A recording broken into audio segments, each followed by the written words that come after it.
It was supposed to be a simple birthday party, the kind of evening parents look forward to because it means laughter, music, and a few hours where childhood feels untouched by anything dark.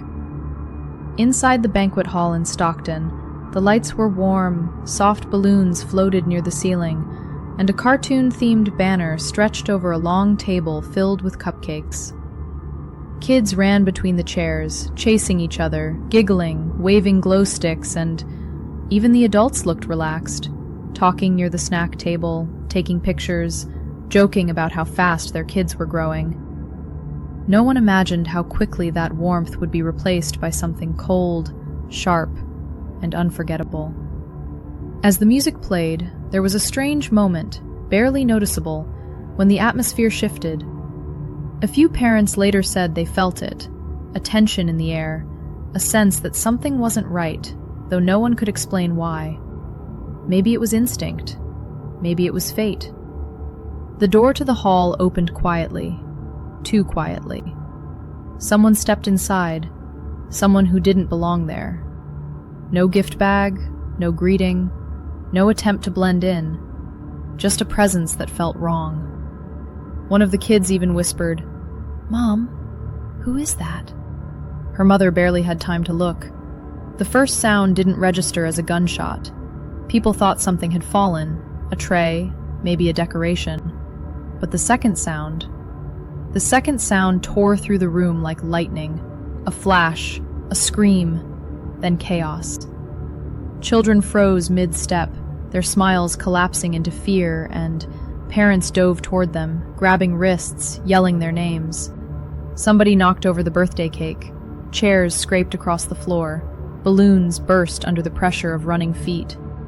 The once cheerful music kept playing in the background, painfully out of place, like a broken soundtrack to a nightmare. Some people tried to hide behind the gift table. Others pulled children under the benches.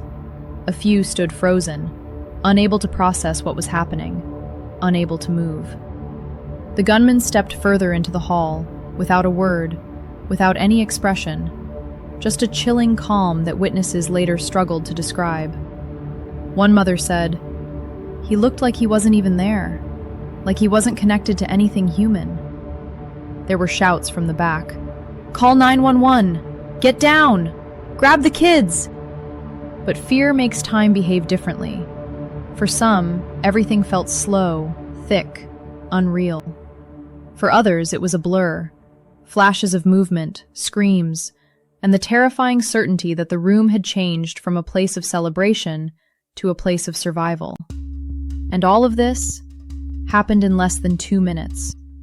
2 minutes that would leave permanent scars, unanswered questions, and a story that the city of Stockton would replay again and again, searching for meaning in a night that should have been nothing more than a child's birthday party. When the shots finally stopped, silence didn't return. Only crying, confusion, and a darkness so heavy it swallowed the entire hall. For a few seconds after the last shot, no one truly understood what had happened. It was the kind of confusion where the brain refuses to accept reality, where parents look at their children, children look at their parents, and everyone silently waits for someone else to explain the unexplainable. The hall was filled with smoke, the metallic smell of gunfire, and the sharp echo of screams bouncing off the decorated walls. The cartoon banners that once felt cheerful now seemed painfully out of place, fluttering gently as if mocking the horror unfolding beneath them. Some people were crawling, searching blindly for their kids. Others were clutching their children so tightly that the little ones could barely breathe, and a few stood frozen, their minds overwhelmed, their bodies unable to move despite the danger. In one corner, a father knelt beside his daughter, whispering, "Stay down, baby. Don't look. Don't look." His voice was shaking so hard he could barely get the words out. Meanwhile, the shooter had vanished, slipping out of sight as quickly as he had appeared. This created a strange, terrible uncertainty. Was he still inside? Was he coming back? Were the exits safe or a trap? Someone near the back was shouting, "We need to get out! We need to get out now!" But the crowd was split. Some tried to sprint toward the doors, while others dragged them back, terrified the shooter was waiting outside. People pushed, stumbled, collided. A few fell, and for a moment, the panic swallowed the entire room like a storm. Children were crying, loud, sharp cries that cut through the confusion. Some kids were too shocked to even make a sound. One little boy stood still, clinging to a plastic toy sword from the party favors and staring at the floor as if the world had suddenly stopped making sense. Then, faint at first, then growing louder, the sound of sirens. A distant wail that promised help, but also reminded everyone of the magnitude of the nightmare they were living. Paramedics and officers rushed in just minutes later, though to the parents trapped inside, it had felt like an eternity. They moved quickly through the hall, stepping around overturned chairs, spilled drinks, fallen decorations, trying to check who needed help, who was injured, who could walk, who couldn't. One of the first responders later said, "You could feel the fear in the air, like it had weight." Some families were escorted out immediately, shielding their children's eyes.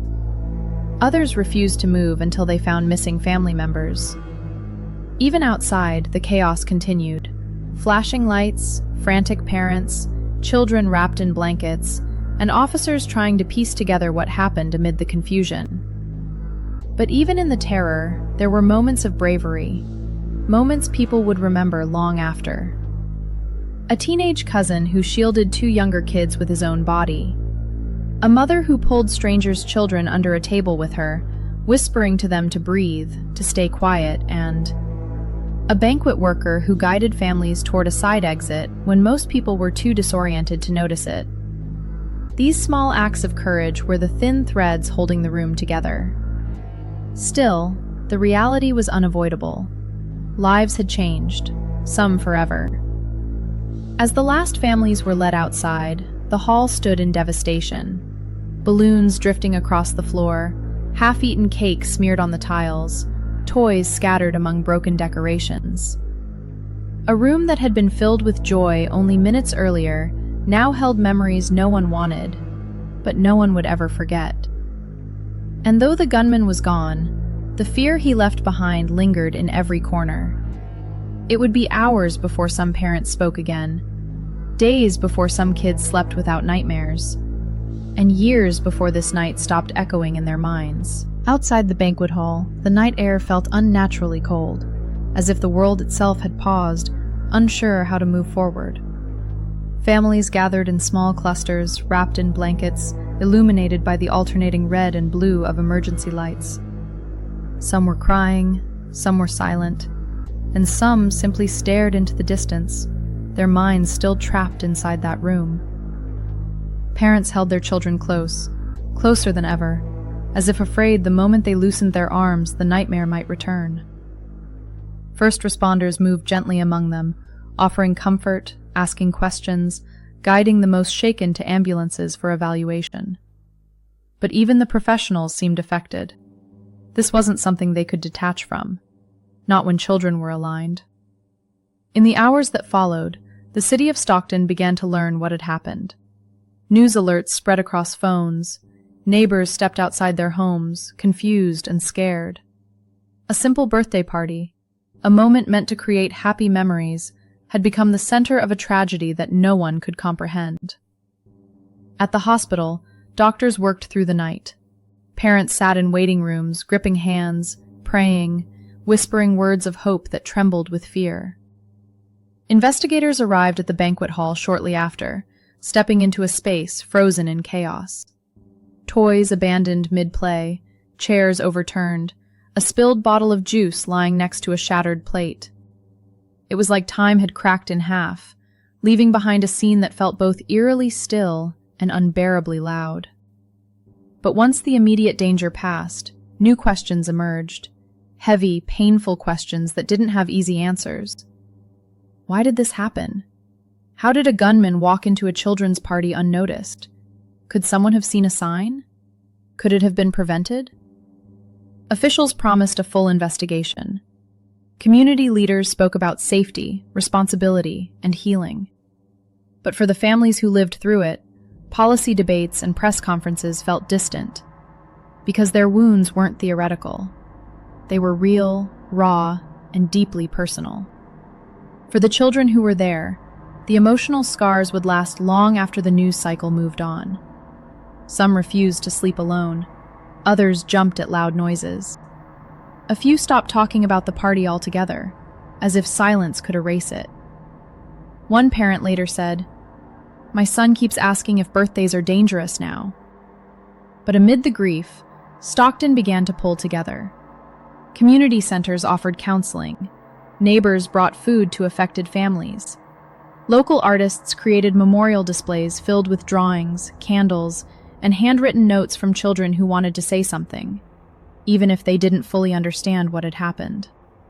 One note, written in shaky handwriting, read, "I hope everyone feels better soon." A simple message, but sometimes simplicity carries the most truth. Weeks passed. The hall reopened, though many people avoided it, unable to picture it without remembering the screams, the footsteps, the panic. Birthdays were celebrated at home more often. Parents found themselves checking exits, listening for background sounds, feeling a fear they never had before. And yet, life continued. Not unchanged, not untouched, but continued. Some families said that the tragedy made them value small, ordinary moments more. A shared breakfast, a quiet walk, a child's laugh. And moments that once felt routine now felt fragile and precious. In the end, the Stockton tragedy wasn't just a story about violence. It became a story about vulnerability, community, and the fragile thread that connects every ordinary day to the next.